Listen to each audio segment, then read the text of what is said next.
Ready to make your computer feel brand new in just a few clicks? Here's how. You don't need to be a tech wizard to make your computer faster. One of the quickest wins? Disabling those flashy visual effects that eat up resources and slow everything down. On Windows, just hit the Start menu, type Performance, choose. Adjust the appearance and performance of Windows.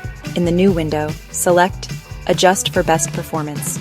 Or, if you want a bit of style, pick Custom, uncheck anything you don't need, like fading menus, animated Windows Mac user. No worries.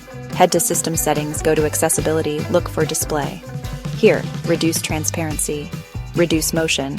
It's subtle, but you'll notice your Mac feels zippier almost instantly. Why does this work?